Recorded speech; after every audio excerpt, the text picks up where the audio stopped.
سلام تماشابینان گرامی، خلاصه خبرهای مهم 18 اپریل تاجیکستان و منطقه را از پایگاه خبری بامداد برایتان پیشکش میکنیم.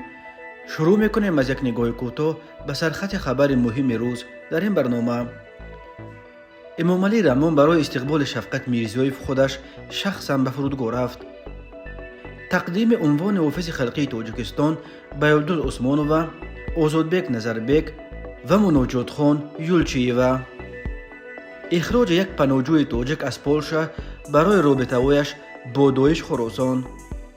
اخراج 11 مهاجر تاجیک از جمله 4 تاجیک از ولایت کالوگا. و اکنون تفصیلات خبرها.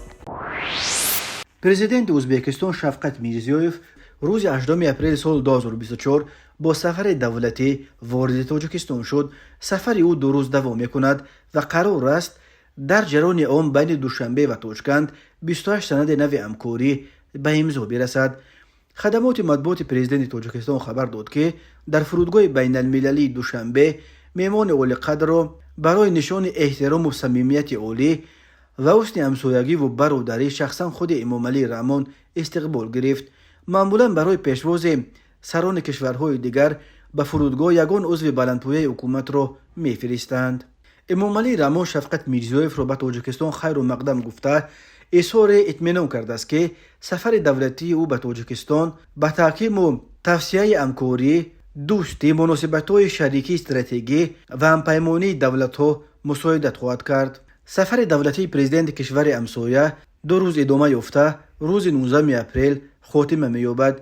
اطلاع داد برای رادیو تاجیکستان سردار ریاست کشورهای اسنگه در وزارت کارهای خارجه جمهوری تاجیکستان احمد سید مرادزاده. بنا به اطلاع سید مرادزاده تا کنون بین دوشنبه و تاشکند بیش از 150 سازشنامه بسته شده است و در جریان سفر دولتی میرزیویف بین تاجیکستان و ازبکستان 28 سند نو همکاری به امضا خواهند رسید.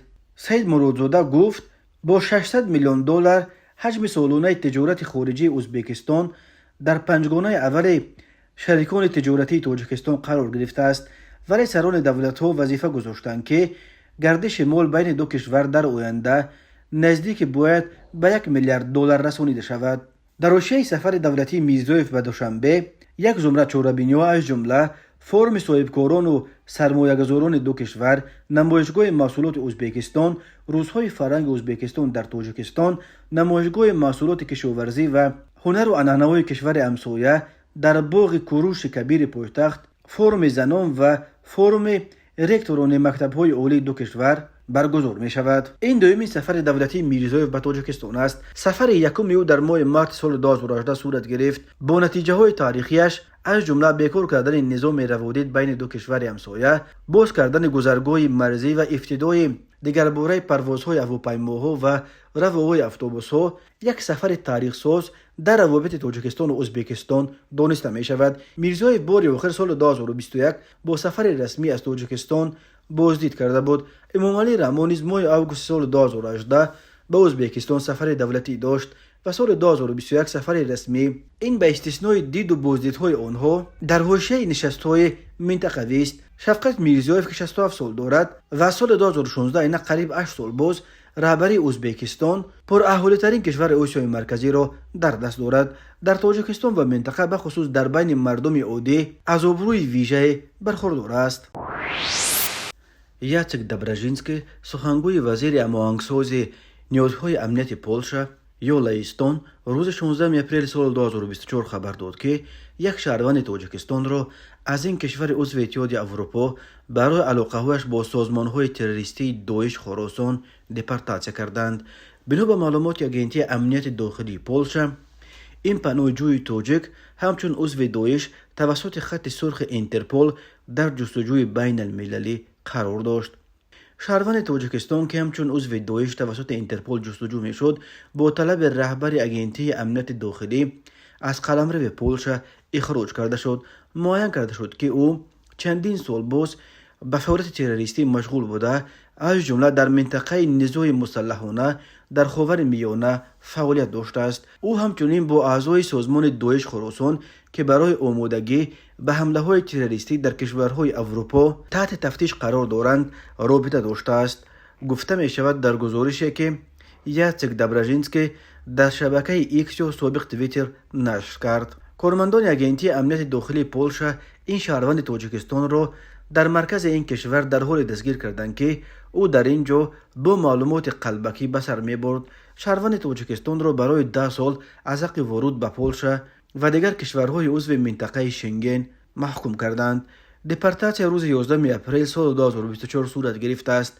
شهروند خارجی را با پرواز مخصوص با همکاری کارمندان خدمات مرزبانی پولشا اخراج کردند. خبر دادند در اگنتی امنیت داخلی پولشا درباره اینکه این پرواز مخصوص را که تشکیل کرده است و این نفر را از پولشا مشخصاً به کدام کشور اخراج کردند معلومات داده نشده است. درباره نام و نسب و شخصیت نفر اخراج شده نیز رسما معلومات نشر نشده است. ولی رادیوی آزادی قبلا خبر داده بود که مقامات پولشا اخیراً پناهجوی 36 ساله تاجیک فاروق اکراموف را از این کشور اروپایی راندند. فعالان مخالفین گفتند که اکراموف در اعتراضهای ماه سپتامبر سال 2023 به ضد پرزیدنت امومالی رحمان در برلین اشتراک داشت و آنها می‌ترسند که در تاجیکستان او شکنجه و به مدت دراز زندانی خواهد شد. بنا به اطلاع این رسانه فاروق اکراموف سال 2016 همراه زن و فرزندانش تاجیکستان را ترک کرد و در لهستان میزیست. وکیل مدافعش روز 15 اپریل به کمیته شهروندی نجات گروگانان و زندانان سیاسی، یک سازمان نزدیک به مخالفین تاجیک در لهستان، گفته است او را فرستادند در داخل تاجیکستان سراغش کنید. عبدالستار بابویف رهبر این کمیته روز 16 اپریل گفت که لهستان از دادن مقام پناهندگی به فاروق اکراموف دست کشیده بود. به این دلیل چند ماه پیش به آلمان رفت اما او را دوباره از آنجا به لهستان فرستادند. در اردوگاهی که نگهداری میشد روز 2 اپریل زنگ زده گفت که عکسش را گرفتند و یک روز بعد تلفنش خاموش شد. وکیلش گفت او را از لهستان راندند. نقل کرده است عبدالستار بابویف. نزدیکان فاروق اکراموف ادعا دارند که او فعالیت سیاسی نداشت اما همسرش عضو حزب فعلا در تاجیکستان ممنوع نهضت اسلامی بود و به این دلیل پس از بسته شدن حزب در تاجیکستان آنها از ترس تعقیب سال 2016 به لهستان کوچیدند. اما فرضیه اگنتی امنیت داخلی پولشا از آن چیزی که نزدیکان اکراموف میگویند فرق میکند. مقامات امنیتی پولشا بر اینند که تا کوچیدنش به لهستان این زاده تاجیکستان در کشورهای جنگ زده خاورمیانه قرار داشت و هنگام در پولشا بودنش نیز با اعضای داعش که مقصد انجام حمله‌های تروریستی در اروپا را در سر داشت در تماس بود. در وقت‌های آخر نام زادگان تاجیکستان در اروپا به دلیل رابطه‌های آنها با سازمان‌های تروریستی خیلی زیاد رسانه‌ای شده ایستاده است. ماه دکبر سال 2023 چند زاده تاجیکستان را در استریا، آلمان و اسپانیا برای آمادگی به حمله‌های تروریستی دستگیر کردند. تازه روز 8 اپریل سال 2023 شهروند تاجیکستان الهام سیرامونزاده در فرودگاه ریم پایتخت ایتالیا در حال به دست افتاد که اصلا با هواپیما به ریم آمده بود. وزارت کارهای داخلی تاجیکستان به دنبال تصدیق کرد که این شهروند تاجیک الهام سیرامونزاده سال تولدش 1992 زاده نویر روده که از سال 2018 برای عضویت در داعش در جستجو قرار داشت. 22 مارس سال 2024 4 نفر مسلح به تالار کنسرت‌های کراکوس سیتی هال در شهر کراسنogorsk در کنار مسکو که 145 کشته به جا گذاشت تحت توجه ویژه مقامات امنیتی کشورهای گوناگون قرار گرفتند. با اتهام دست داشتن در آن حمله تا امروز دست کم 18 نفر دستگیر شدند که 16 نفرش از جمله همه 4 متهم اساسی از تاجیکستانند. اشتراک روزافزون زادگان تاجیکستان در حمله‌های تروریستی داعش و دیگر گروه‌های تروریستی در کشورهای گوناگون مایه نگرانی‌های جدی در دوشنبه شده است. پرزیدنت تاجیکستان امومالی رحمان ماه مارس در ملاقات با خادمان دین خبر داد که در 3 سال اخیر دست کم 24 زاده تاجیکستان در 10 کشور گوناگون دست به حمله‌های تروریستی زدند. 18 اپریل سال 2024 در قصر ملت در دایره سفر دولتی پرزیدنت ازبکستان شفقت میرزیویف به تاجیکستان مراسم سپاریدن مکافات‌های دولتی تاجیکستان و ازبکستان به یک گروه هنرمندان از 2 کشور برگزار گردید. با فرمان پرزیدنت جمهوری تاجیکستان برای سهم ارزنده در رشد همکاری در ساحه فرهنگ بین جمهوری تاجیکستان و جمهوری ازبکستان 4 هنرمند معروف ازبکستان از جمله ozodbek nazarbekov، مناجاتخان جولچی و آقابای صابروف و یلدوز عثمانووا با عنوانهای فخری حافظ خلقی تاجیکستان و هنرپیشه مشهور سینما و تئاتر یادگار سعدیف با عنوان فخری هنرپیشه خلقی تاجیکستان سرفراز گردیدند. همین طور با فرمان پرزیدنت ازبکستان برای سهم ارزنده در رشد همکاری استراتژیکی، همپیمانی، دوستی چندین اسره و همسایگی نکو، همچنین برای پیشبرد فعالیت ثمره بخش جهت حفظ و انکشاف هنر، ارزش‌های معنوی و میراثی تاریخی، نقش مؤثر در سمت تحکیم دوستی در بین مردم به هم برادر، هنرمندان تاجیک میرالی دوستیف، اسماعیل نظریف، فرقت سیدوف، طلقون توجیبایف و رحمت الله هاشموف با عنوانهای فخری حافظ خلقی جمهوری ازبکستان سرفراز گردانیده شدند. پرزیدنت ازبکستان شفقت میرزایف روز 18 اپریل سال 2024 با سفر دولتی وارد تاجیکستان شد. سفر او 2 روز دوام میکند و الکی در 2 روز اول سفر بین دوشنبه و تاشکند 28 سند نو همکاری به امضا رسید. تماشابینان عزیز، یادآور میشویم خلاصه مهمترین اخبار تاجیکستان را از پایگاه خبری بامداد تماشا دارید. برنامه را ادامه میدهیم. ریاست پرستاوهای دادگاه ولایت کالوگا روز 18 اپریل سال 2024 خبر داد که از این ولایت باز 11 شهروند کشورهای اسنگ از جمله 5 زاده ازبکستان، 4 شهروند تاجیکستان و 1 نفری از ارمنستان و قرقیزستان را اخراج کردند.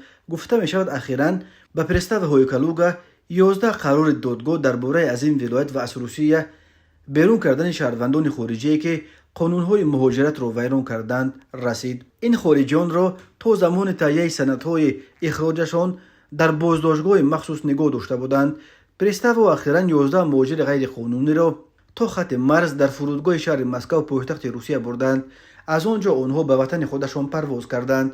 گفته می شود در اطلاعیه ریاست پرستاوهای ولایت کالوگا همه 11 مهاجر اخراج شده تا 5 سال آینده از حق ورود به روسیه محروم گردیدند. در روسیه گوبرناتورها را پرزیدنت تعیین میکند. متاسفانه سالهای آخر پرزیدنت روسیه ولادیمیر پوتین در چندین ولایت از جمله در کالوگا، تولا و کالینینگراد و همین طور در منصب‌های بلند حکومت از جمله در رهبری کمیته تفتیشات روسیه شخصان موقعشان آشکارا ضد مهاجران را گوبرناتور و یا وزیر و یا رهبر اداره تعیین کرده است. سال 2020 پوتین ولادیسلاو شپاش را که با موقع و سیاست آشکارا ضد مهاجرانش نام برآورده است والی کالوگا تعیین کرد. در دوره رهبری شپاش کالوگا قریب هر هفته با خبرهای مربوط به موجهای نو به نو تعقیب و اخراج مهاجران در سرخط خبرها قرار میگیرد. اینک چند سال باز در ولایت کالوگا مهاجران را حتی برای قانون شکنی‌های خرد و ریزه دستگیر و اخراج میکنند. فشارها به مهاجران، رید و بازداشت‌ها و حالتهای اخراج آنها از روسیه در پی حمله خونین روز 22 مارس سال 2024 در تالار کنسرت‌های کراکو سیتی هال در شهر کراسنوگورسک در کنار مسکو که دست کم 145 کشته به جا گذاشت بالا رفته است. مسئولیت آن حمله را گروه تروریستی داعش به دوش گرفت. با گمان دست داشتن در حمله 18 نفر دستگیر شدند که 16 نفرش زادگان تاجیکستانند. همه 4 متهم اساسی که مقامات روسیه آنها را عاملان حمله خونین روز 22 مارس میشمارند نیز از تاجیکستانند.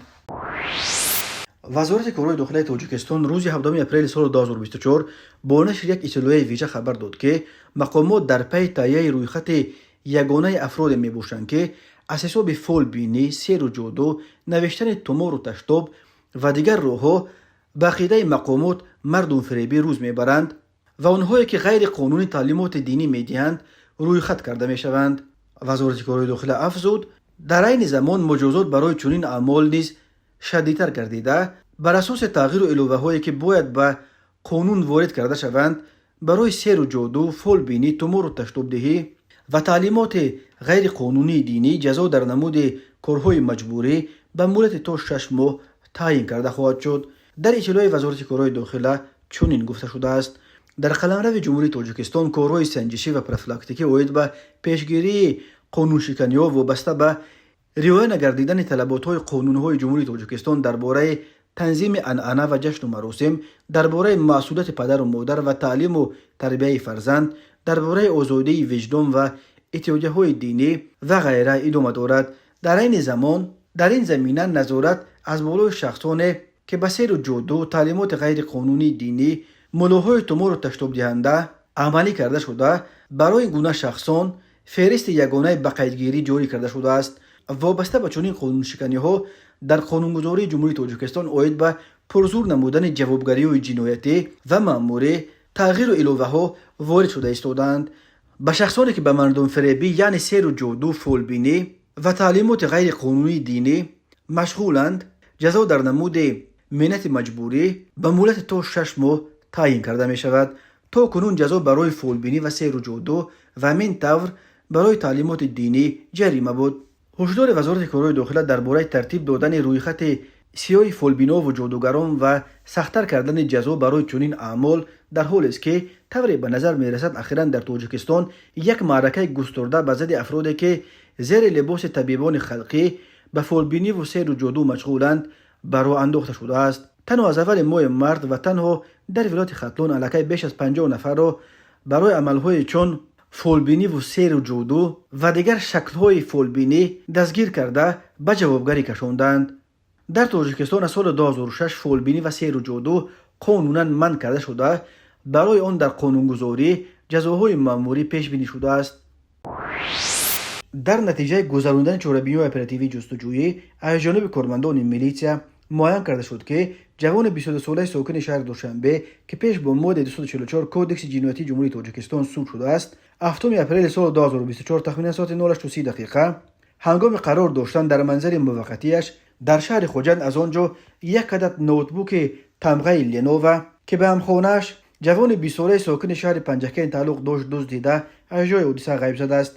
اوید بین حادثه پرونده جنایتی با ماده 244 قسم 2 کودکس جنایتی جمهوری تاجیکستان آغاز گردیده تفتیشات ادامه دارد.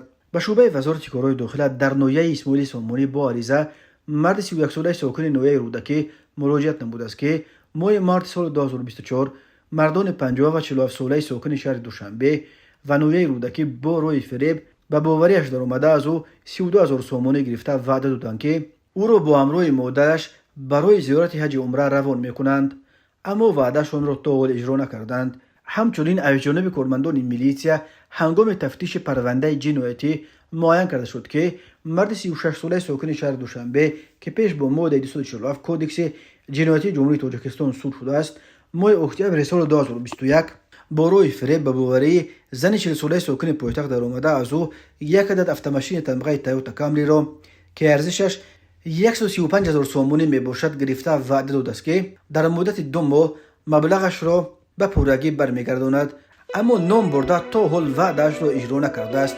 اوید بین حادثه و تفتیشات ادامه دارد. تماشابینان عزیز و گرامی، این بود مرور به خلاصه چند خبر مهم امروز تاجیکستان. خبر و گزارش‌های بیشتر از تاجیکستان و درباره تاجیکستان و اطراف آن را در سامانه پایگاه خبری بامداد در این نشانه پیگیری نمایید: www.bomdad.com. خوش باشید.